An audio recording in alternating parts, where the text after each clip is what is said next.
মই আৰু ৩ বছৰলৈ বিধায়ক হৈ থাকিম। ৰূপজ্যোতি কুৰ্মীৰ ভৱিষ্যতবাণী। আমি ৰাশিফলৰ মতে চলো আৰু সেইমতে মই আৰু 3বাৰ মই বিধায়ক হ'ম, তাৰমানে আৰু 15 বছৰ। বিৰোধীক কটাক্ষ কৰি ক'লে বিৰোধী আৰু 15 বছৰ জিৰণি ল'ব পাৰে। বিৰোধী যিসকলে মোক লৈ পেলাই চিন্তিত হৈ আছে কেনেকৈ হৰুৱাওঁ, তেওঁলোকে 15 বছৰ অত্যন্ত জিৰণি ল'ব পাৰে। মই শুই বহি বিধায়ক হৈ নাথাকোঁ। মই 20 বছৰে 24 ঘণ্টাৰ 18 ঘণ্টাই ৰাইজৰ বাবে কাম কৰি আহিছোঁ। তাৰমানে মই শুই বহি বিধায়ক হৈ নাথাকোঁ। আজি 20 বছৰে 16 ঘণ্টা 18 ঘণ্টা ৰাইজৰ সেৱাত ভৰ্তি হৈ আছোঁ। তেনেধৰণে মই সেৱা কৰি থাকিম। ষষ্ঠবাৰৰ বাবে বিধায়ক নিৰ্বাচিত হোৱা ৰূপজ্যোতি কুৰ্মীয়ে মৰিয়নিৰ সোণোৱাল চাহ বাগিচাৰ ৰাজহুৱা সভাত এই মন্তব্য আগবঢ়াই বিৰোধীক কটাক্ষ কৰে। ৰূপজ্যোতি কুৰ্মীৰ ভৱিষ্যতবাণী আৰু 3বাৰলৈ যিহেতু মৰিয়নি সমষ্টিৰ বিধায়ক হৈ থাকিব, গতিকে আৰু 15 বছৰ নিশ্চিন্তে টোপনি মাৰিব পাৰে বিৰোধীসকলে। মহাভাৰত আৰু ৰামায়ণৰ বাণী স্মৰণ কৰি ৰাইজৰ সেৱা কৰি যাব বুলি মন্তব্য কৰে। মোৰ মাও কৈছিল আৰু জ্যেষ্ঠসকলেও কৈছে অহংকাৰ ভাৱ কেতিয়াও নানিবা।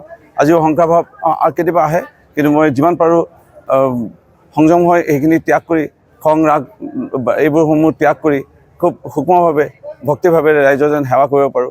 কাৰণ অহংকাৰ হ'লে মোৰ পতন হ'ব, সেয়াও জানো। সেইকাৰণে যিমান পাৰোঁ ভক্তিভাৱেৰে ৰামায়ণৰ কথা মনত স্মৰণ কৰি, মহাভাৰতৰ কথা স্মৰণ কৰি, আজিও মোৰ বানুই প্ৰভু ৰামে দিছিল, প্ৰভু কৃষ্ণই দিছিল, সেইখিনি হৃদয়গত কৰি ৰাইজৰ সেৱা কৰি যাম। আমাৰ হিন্দু শাস্ত্ৰ মতে আমি ৰাশিফলৰ মতে চলোঁ আৰু সেইমতে মই আৰু 3বাৰ মই বিধায়ক হ'ম, তাৰমানে আৰু 15 বছৰ। বিৰোধী যিসকলে মোক লৈ পেলাই চিন্তিত হৈ আছে কেনেকৈ হৰুৱাওঁ, তেওঁলোকে 15 বছৰ অত্যন্ত জিৰণি ল'ব পাৰে।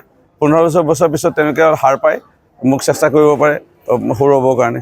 সেইকাৰণে মই এইটোৱে কওঁ, এই যে মই যে এতিয়া যে 15 বছৰ মই যে ক'লোঁ আৰু মই 3বাৰ বিধায়ক হ'ম, তাৰমানে মই শুই বহি এই বিধায়ক হৈ নাথাকোঁ। মই যেনে 24 ঘণ্টা পূৰ্বত সময়ৰ পৰা আজি 20 বছৰে 16 ঘণ্টা 18 ঘণ্টা ৰাইজৰ সেৱাত ভৰ্তি হৈ আছোঁ। তেনেধৰণে মই সেৱা কৰি থাকিম।